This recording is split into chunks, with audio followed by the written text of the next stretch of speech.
네, 저희 프레스룸에서 새롭게 선보인 코너죠. 에르미타주의 보물들 세 번째 시간입니다. 다음 달 서울에서 시작되는 러시아 에르미타주 박물관 디지털 전시 관련해서 각 본관과 소장 작품들을 소개해드리고 있는데요. 자, 오늘도 정우철 도슨트와 함께하도록 하겠습니다. 어서 오세요. 네, 안녕하세요. 도슨트 정우철입니다. 네.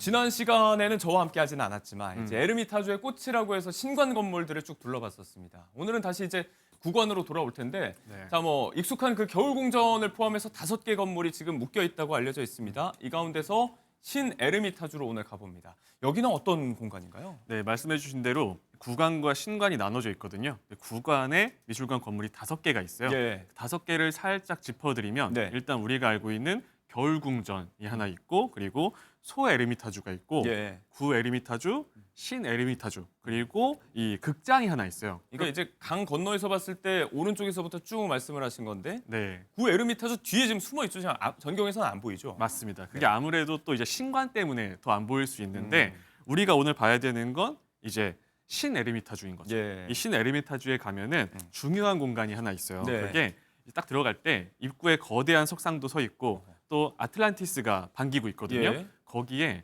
유명 화가인 렘브란트의 작품이 20점 정도 네. 위치해 있어요. 렘브란트 방이 따로 있는 거죠.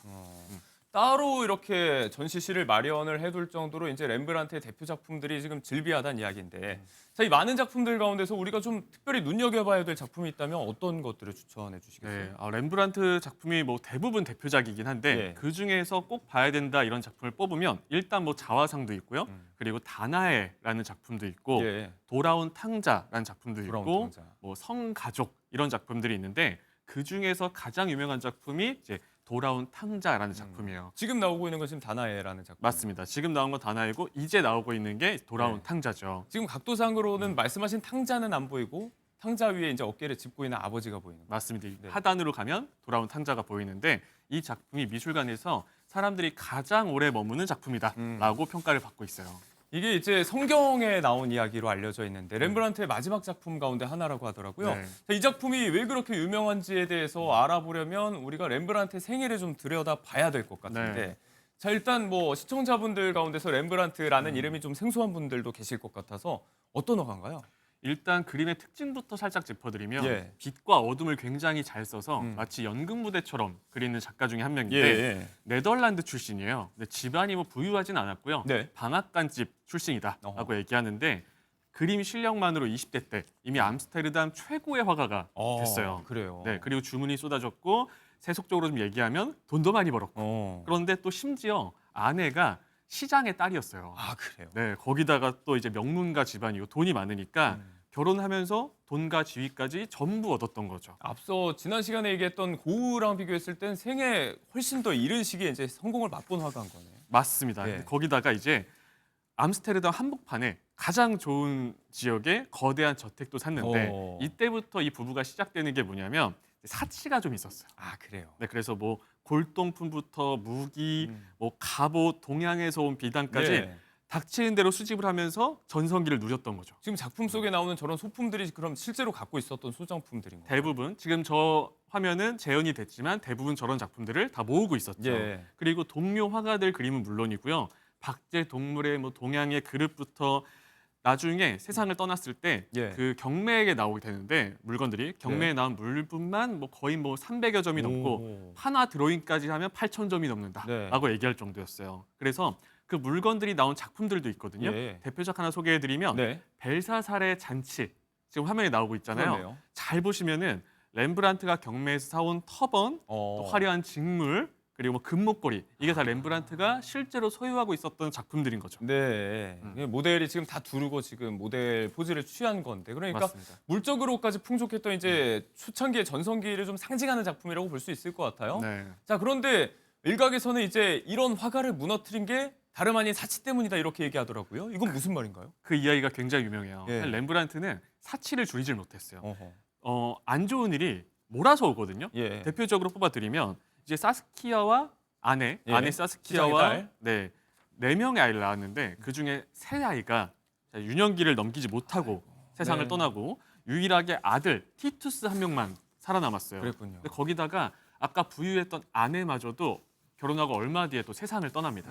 자, 그런데 이제 렘브란트는 또 이 와중에 네. 씀씀이를 줄이지 못했던 거예요. 사치는 계속됐고. 네, 여전히 경매에 나갔고 뭐 손을 들었고 네. 낙찰을 받고 심지어 이 아내의 친척들이 렘브란트가 재산을 탕진하고 있다고 고소할 정도였어요. 그럴 수도 있겠네요. 네, 근데 거기다가 또 새로운 여성을 만났는데 핸드리케라는 네. 이제 교회에서 결혼 없이 동거하는 건 죄다라고 어허. 하면서 뭐 공개 신문도 하고 성찬식까지 금지시켰을 정도예요. 음. 그러다 보니까 결국에 1656년에 예. 공식적으로 파산을 하고 아, 저택과 수집품들이 전부 경매에 넘어가게 되죠. 네. 그 와중에 두 번째 연인마저 세상을 떠나고 아, 결국에 아들이 또 하나 있었던 아들이 아, 27살에 아이고. 세상을 떠났어요. 한마디로 렘브란트는 최고의 전성기를 누렸지만 얼마 안 가서 모든 걸 잃게 된 화가죠.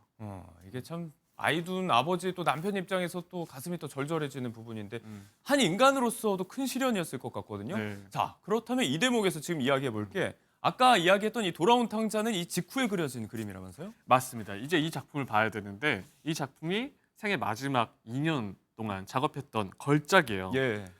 일단은 성경 누가복음 이 15장에서 이야기를 예. 따왔는데 아버지한테 아들이 먼저 유산을 달라고 해요. 음. 유산을 받고서 집을 나가죠. 네. 근데 어떻게 되냐면 갖고 나가고 얼마 뒤에 온통 가져나갔던 재산을 다 허비하고 음.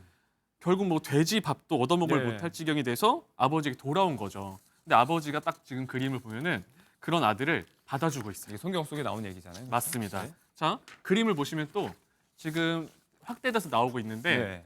아들의 머리도 보이고 지금 우측에 서 있는 저 남자는 형이죠, 형. 예. 돌아온 동생을 보고 있는 거예요. 큰 아들인 거죠? 네, 맞습니다. 아버지 지금 입장에서. 또 아버지를 보시면은 아들을 품고 있는데 돌아온 탕자가 머리도 벗겨져 있고 옷도 찢어져 있고 예. 상처투성이잖아요. 네. 한 미술학자가 이렇게 얘기했어요. 에르미타주에서 이 원작을 직접 본 사람들이라면 음. 역사상 가장 위대한 그림이라고 주장해도 용서받을 수 있다라고 얘기할 정도였어요. 말이 좀 어려운데, 그러니까 역사상 가장 위대한 그림 중에 하나다라고 간접적으로 이제 평가를 한 거죠. 그렇죠. 네. 네. 자, 어떤 점에서 이렇게 찬사가 나온 걸까요? 일단 지금 화면에 손이 약간 확대돼 있잖아요. 예. 잘 보시면은 아버지의 두 손을 보면 오른손을 보면 약간 부드러워요. 오른손이 아, 그렇네요. 부드럽고 이건 어머니의 손을 상징하고 아하. 또 왼손은 약간 크고 거칠죠. 양손의 결이 좀 달라 보여요. 맞아요. 확실히 보니까. 한 손은 어머니의 손, 한 손은 아버지의 손인 거예요. 음. 한마디로 부모의 사랑을 상징하는데 그렇군요. 그리고 또 아버지 얼굴도 한번 보면 좋을 것 같아요. 음. 네, 지금 나오는 건 형의 네, 얼굴인데 얼굴이고. 아버지가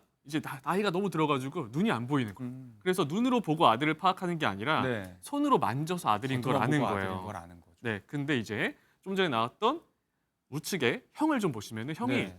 동생이 돌아왔는데 좀 차가워 보일 거예요, 음. 표정이. 네. 네, 그게 왜 그러냐면 먼저 재산을 받고 나갔는데 돌아왔으니까 자기한테도 뭔가 변화가 생길 거 아니에요. 예. 그걸 받아들이지 못하는 형인 거죠. 음. 이거에 대해서 뭐라고 하냐면 사실은 예. 여기에 렘브란트의 인생이 다 들어있다.